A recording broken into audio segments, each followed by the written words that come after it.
మన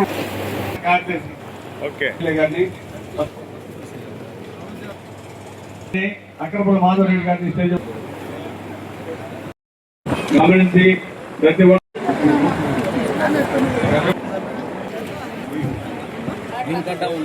వచ్చేది వర్షాకాలం కాబట్టి ఒకవేళ మట్టి రోడ్డు ఉంటే ప్రజలు నడవడానికి ఇబ్బందులు పడతారు కాబట్టి వర్షాకాలం లోపే వీలైనంత తొందరగా మనం సీసీ రోడ్లు కూడా వేసుకుందాం. అలాగే చాలా ప్రాంతాలకు వెళ్ళినప్పుడు మాకు డ్రైన్స్ లేవని కూడా అడుగుతున్నారు. ఒకసారి సీసీ రోడ్లు పూర్తి అయిన తర్వాత డ్రైన్స్ అన్నిటికి కూడా మనకు శాంక్షన్ వస్తుంది, అవి కూడా వేసుకుందాం. అలాగే వచ్చే నెలలో మనకు విడో పెన్షన్స్ కూడా ఓపెన్ అవుతాయి. ఏ రాష్ట్రంలో లేని విధంగా ఈ రోజు చంద్రబాబు నాయుడు గారు పెన్షన్లు మన ఆంధ్ర రాష్ట్రంలో మాత్రమే 4000 పెన్షన్లు అందజేస్తున్నారు.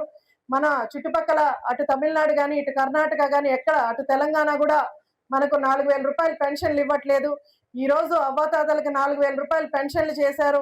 అలాగే వికలాంగులకి గతంలో 3000 ఇస్తుంటే ఈ రోజు 6000 చేసి వాళ్ళకి పెన్షన్లు అందజేస్తున్నాం. ఇలాగా అంటే మనకు కిడ్నీ సమస్య ఉన్నా సరే వాళ్ళకి 10,000 రూపాయలు పెన్షన్లు ఇస్తున్నాం. పూర్తిగా మంచంలో ఉన్న వాళ్ళకి 15,000 రూపాయలు పెన్షన్లు ఇస్తున్నాం.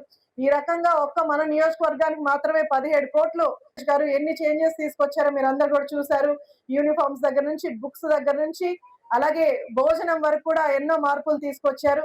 ఈ రోజు 10వ తరగతిలో 500 పైగా 300 మంది మనకు నియోజకవర్గంలో వచ్చారంటే రాష్ట్రం అంతా కూడా ఈ రోజు మేమే ప్రైవేట్ స్కూల్స్ నుంచి గవర్నమెంట్ స్కూల్స్ లో జాయిన్ చేస్తామని వాళ్ళు అడ్మిషన్స్ కోసం తిరుగుతున్నారు.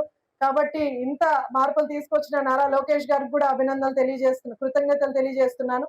అలాగే మీరు ఈరోజు ఇచ్చే గ్రీవెన్స్ నాకు ప్రతి మండలంలో కూడా ఎక్కువగా వచ్చే గ్రీవెన్స్ ఇళ్ల స్థలాలు, ఇళ్ల కోసం ఎక్కువ అడుగుతున్నారు.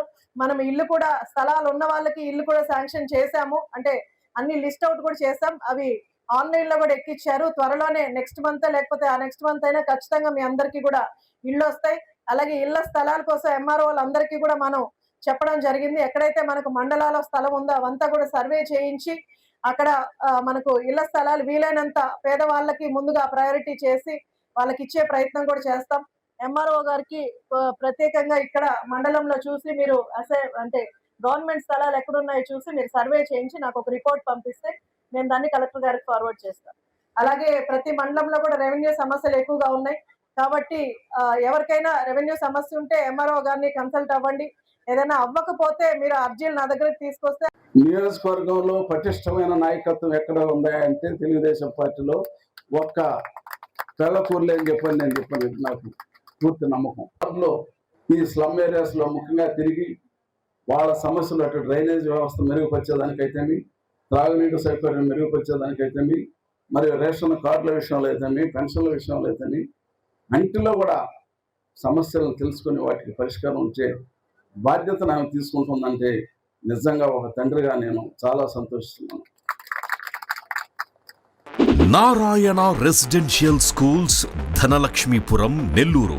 ఆంధ్రప్రదేశ్ 10th ఫలితాల్లో రికార్డులను తిరగరాస్తూ మరే విద్యా సంస్థ అందుకోలేని ఎత్తులో విజయకేతనం ఎగురవేసింది నారాయణ రెసిడెన్షియల్ స్కూల్స్ ధనలక్ష్మీపురం, నెల్లూరు. 600 మార్కులకి 598 మార్కులతో కేతాన్ అగ్రస్థానంలో నిలవగా 596 మార్కులతో సాయి అక్షితారెడ్డి, నవ్యలోహిత రెడ్డి 595 మార్కులతో సిహెచ్ ఆశ్రయ్ రాష్ట్ర స్థాయిలో అద్భుత ఫలితాలను నమోదు చేశారు. అంతేకాకుండా 590+ మార్కులతో 25 మంది, 580+ మార్కులతో 80 మంది, 570+ మార్కులతో 141 మంది, 550+ మార్కులతో 223 మంది విద్యార్థులు విజయకేతనం ఎగురవేశారు. 100% పాస్ పర్సెంటేజ్ తో 544 బ్రాంచ్ యావరేజ్ తో మరే ఇతర విద్యా సంస్థలకి సాధ్యం కాని స్థాయిలో ఒకరు కాదు, ఇద్దరు కాదు, స్కూల్లో ఉన్న ప్రతి విద్యార్థిని టాపర్ గా తీర్చిదిద్దుతూ నారాయణకు పోటీ నారాయణే అని మరోసారి నిరూపించింది నారాయణ నెల్లూరు. 2026-27 విద్యా సంవత్సరానికి అడ్మిషన్లు ప్రారంభం.